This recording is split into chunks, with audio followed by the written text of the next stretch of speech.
3, 2, 1. KO. 3, 2, 1. KO. 3, 2, 1.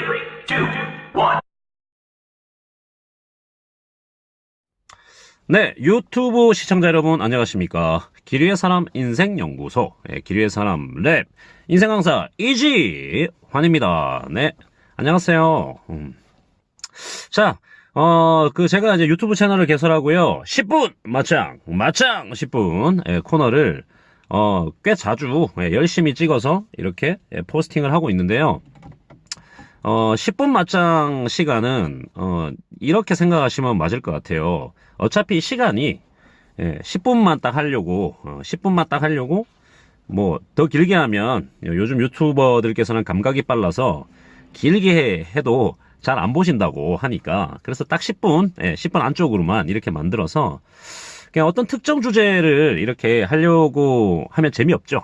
재미없으니까 좀 광범위하게 뭐 그 정치, 뭐 경제, 뭐 역사, 문화, 예술, 뭐 아무튼 뭐 기타 등등 여러 가지 주제를 제가 이름이 이지환이잖아요. 그런 여러 가지 주제를 좀 쉽게 또 제 스타일로 설명을 드리거나, 아니면은 제가 그래도 강사고 작가니까 우리 유튜버님들께서 이 정도는 알고 사시면 도움이 되시겠다. 그리고 이 정도는 알고 사시는 게 좋을 것 같겠다. 뭐 싶은 그런 이제 생각으로 여러 가지 주제를 10분 맞짱 시간 동안 다뤄보는 시간입니다. 그래서 오늘은 또 새롭게 마련된 코너예요. 짠짠. 새롭게 마련된 코너인데, 역사 비틀어 보기. 역사 다시 보기도 아니고요. 역사를 비틀어 보기. 오늘 1편인데요. 어떤 역사부터 먼저 시작을 해볼까 하다가 좀 흥미 있으실 만한 걸로 해야 될 거 아니에요. 그래서 자, 과감하게 오늘은 임진왜란을 가져왔습니다. 임진왜란. 짜잔. 역사를 비틀어 보는 시간이기 때문에 흔히 다 알고 계신 임진왜란과 관련된 이야기를 하려고 하는 게 아니고요. 너무 잘 알고 계신데 이걸 좀 생각을 좀 다르게 해보면 글쎄 그럴 수도 있었을까라고 싶은 어떤 거를 좀 하려고 하는 거예요. 너무 당연한 거지만 그래도 또 역사를 좋아하시는 분도 계시지만 역사에 별로 관심 없는 분들도 많으시니까, 자, 우리 임진왜란 때의 배경을 조금 보셔야 될 것 같아요. 조선이 1392년에 개국을 했어요. 임진왜란이요, 정확하게 200년 뒤에 일어났어요. 1592년에. 그 200년이라는 시간 동안에요, 조선은 중국, 그 당시에 중국이죠. 중국이 명나라였거든요. 명나라가 전성기였어요. 근데 조선은 일찌감치 명나라한테 이걸 했잖아요. 이걸. 형님, 아버지, 이걸 했단 말이에요. 그러니까 명나라가 빵빵하니까 그냥 조선이 특별히 없었어요. 그러니까 뭐 뭔가 군사 뭐 이런 걸로 전쟁 이런 거를 생각할 이유가 없었어요. 그냥 명나라한테 열심히 사대하고 조공 바치고 하면 명나라가 잘 지켜주니까, 명나라도 힘이 셌으니까. 그리고 당시에 일본은요, 외놈들, 일본 놈들 수준이 그냥 왜구라 그러죠. 왜구.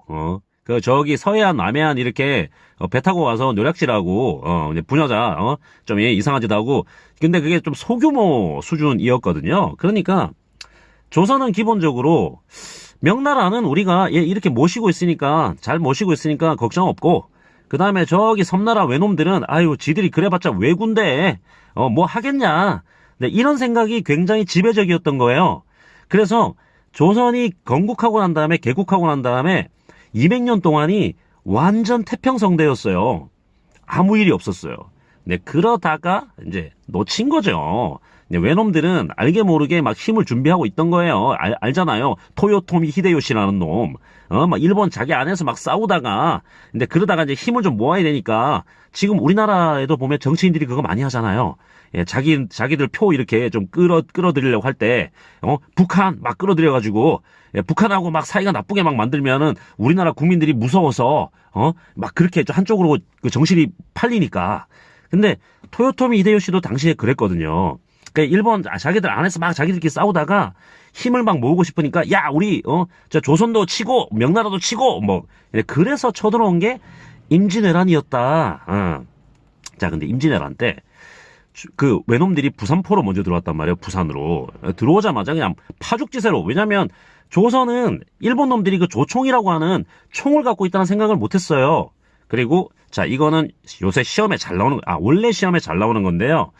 당시에 조선의 군대는요, 재승방략이라고 하는 군대 체제 편제를 가지고 있었어요. 예, 그건 뭐냐면 그냥 일단은 소규모로 지방에 군사를 둬요. 근데 외적이 쳐들어오면 장군은 서울에서 보내. 그래서 큰 대장군이 서울에서 이제 내려와요. 급파가 돼요. 그러면서 이제 그 주변에 있는 군사들을 모아서 싸우는, 예, 그런 전법이었거든요. 재승방략. 근데 외놈들이 이 신무기 조총이 있으니까 얘네가 겁나 빨랐던 거예요. 부산에서부터 그냥 막 쭉쭉쭉쭉 올라가는 거지. 그러다가 비운의 장수가 있습니다. 조선에. 신립이라는 장수예요. 근데 신립은요, 당시에 이거였어요. 군인들 스타. 예, 스타 군인. 나가면 막 그냥 이 사람은 연전연승하는 막 그 북방에서 오랑캐들 막 싸우던 그런 사람이었거든요. 근데 신립이 박살이 났잖아요. 탕금대라는 전투에서.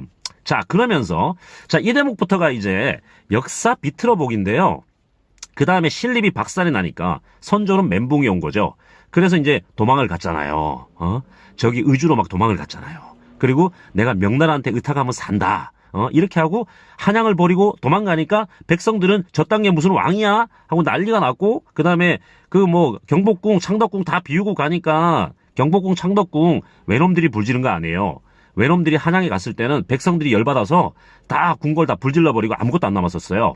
백성들이 전부 다 궁궐에 있는 물건 다 훔쳐가 버리고. 네, 그랬었거든요. 자, 근데 역사의 평가는요, 맞아요. 어떻게 왕이라는 자가 어떻게 백성을 버리고 도망갈 수가 있냐? 이게 역사의 평가예요. 이게 맞아요. 이건 정론이에요. 근데 우리 오늘 이 시간이 역사 비틀어 보기잖아요. 그래서 다른 각도로 한번 생각해 보자는 거예요. 지금 벌써 7분이어서요.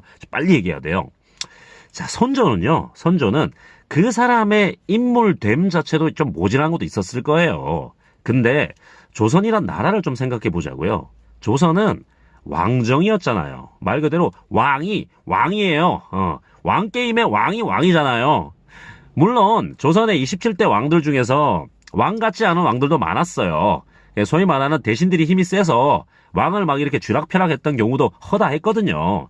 근데 어쨌든 200년 동안 조선은 태평성대였고, 선조는 그 당시 왕이었던 선조는 그 왕이었잖아요, 자기가. 그래서 이 사람의 머릿속에는 조선 이꼴 왕, 조선 이꼴 왕 이꼴 나, 이런 등식이 있었을 거다. 그러니까 본인이 한양에서 외놈들이 막 쳐들어오는데 잡히면 조선이 끝난다라고 생각을 했을지도 몰라요.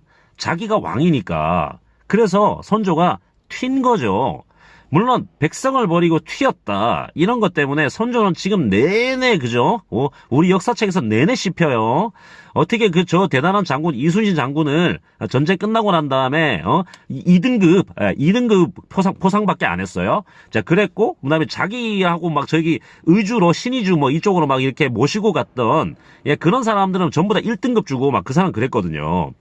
이건 이상한 건데, 당연히 정사에는 이상한 건데, 왕인 내가 조선이야, 내가 나라야, 짐이 국가야 라고 철석같이 교육을 받고 철석같이 믿고 있던 사람 입장에서는 내가 죽으면 조선이 절단난다라고 생각했을 수 있다는 거죠. 근데 그런 행동이 결과적으로는 백성을 버리고 나라를 버리고 도망간 비겁한 새끼라고 우리는 인식할 수 있어요. 당연하다니까요.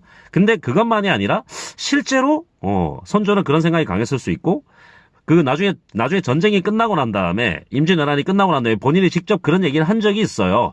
내가 한양에서 계속 남아있지 않고 그러니까 내가 정말 탁월한 선택을 해서 내가 의주로 내가 피신하는 바람에, 도망갔다고 안 했겠죠. 의주로 내가 몸을 피신하는 바람에 그나마 우리 조선이 이렇게 지금 나라를 다시 유지할 수 있게 된 거다라는 얘기를 실제로 했어요. 조선왕조 실록에 있을 수 있다. 이제만에 10분 맞짱. 제가 역사 비틀어 보기 위해서 선조의 말씀을 드리는 이유가 있어요. 그것은 우리가 능력이 좋고 그리고 생각이 우리 생각과 바른 국민과 바른 생각을 가진 지도자가 우리가 뽑아야 되고요. 그리고 우리가 미처 모르고 뽑았는데 그런 지도자면 너무 좋죠.